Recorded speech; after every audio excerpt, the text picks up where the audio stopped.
जिन्वू versus Baran the demon king की fight को आज की इस वीडियो में मैं एक्सप्लेन करूंगा। जैसे ही जिन्वू डीमन कासल के 100th फ्लोर पर पहुंचता है तब वहां पर उसका इनकाउंटर होता है बैरन द डीमन किंग से। और बैरन का ब्लड थ्रस्ट इतना ज्यादा था कि जिन्वू के साथ जो आई थी उसको भी महसूस हो रहा था उसका ब्लड थ्रस्ट। और इसके अलावा बैरन के पास एक बहुत ही डेडली ड्रैगन भी होता है। और जैसे ही बैरन जिन्वू को देखता है उसी टाइम पर वो एक ऊंचे बिल्डिंग पर जाके बैठ जाता है और वहां से समन करता है अपनी हेल आर्मी को, कि अंदर सोल्जर्स, नाइट, जनरल्स होते हैं। और जो जनरल्स और जो नाइट होते हैं उनकी रैंक एक ए रैंक के हंटर के बराबर तक की होती है।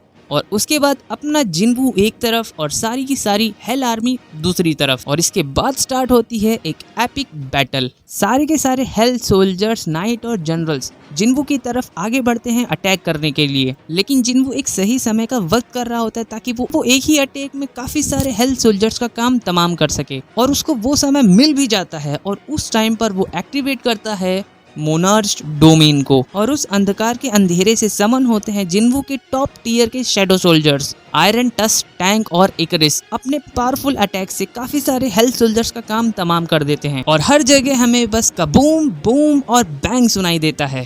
और अपने हेल्थ सोल्जर्स को डिफीट होते हुए देखकर बैरन भी एक लाइटनिंग अटैक कर देता है, जिससे बचने के लिए पहले ही एक केप ओढ़ लेता है जिसके अंदर माना सामन होता है। लेकिन इससे जिन्वू तो बच जाता है लेकिन उसके शैडो सोल्जर्स नहीं बच पाते हैं, जिसको देखकर जिन्वू भी बैरन के ड्रैगन के विंग्स पर अटैक करता है। लेकिन बैरन भी अपनी स्वॉर्ड के एक ही अटैक से जिन्वू को ऊपर से नीचे ला देता है, यानी कि जमीन पर स्मैश कर देता है। और उसके अगले ही पल बैरन एक दूसरा पावरफुल अटैक कर देता है, लेकिन जिन्वू उस अटैक से बाल बाल बच जाता है। और इसके रिप्लाई में टस्क एक बहुत ही पावरफुल फायर अटैक कर देता है बैरन के ऊपर। और जरा दोनों के अटैक्स के स्मैश को देखो इस पैनल के अंदर। और टस्क इसके बाद बैरन के ड्रैगन पर निशाना लगाता है, जिसके कारण फाइनली बैरन हवा से जमीन पर आ जाता है। और इसके बाद हमें जिन्वू की दो स्किल्स के बारे में बताया जाता है, जो कि सबसे पहला होता है कमांडर्स टच और दूसरा होता है शैडो प्रिजर्वेशन। इन दोनों ही स्किल्स को यूज करने में जिन्वू को कोई भी अपना माना यूज नहीं करना होता। सबसे पहला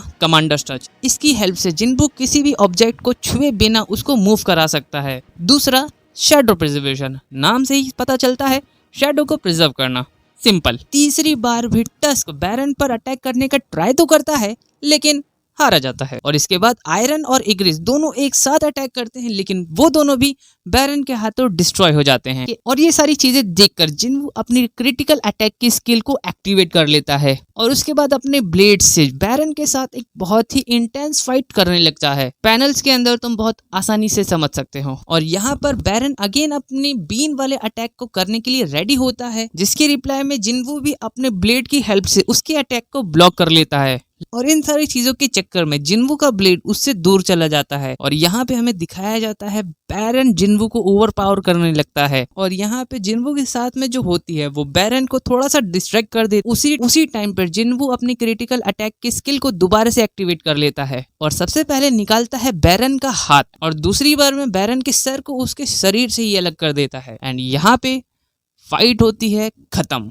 नेक्स्ट वीडियो के अंदर हम स्पाई एक्स फैमिली के सीजन 3 को एक्सप्लेन करेंगे। और तुम लोग मुझे कमेंट बॉक्स में ये बताओ कि तुम लोगों को ब्लू लॉक के सीजन 3 के ऊपर वीडियोस चाहिए या नहीं।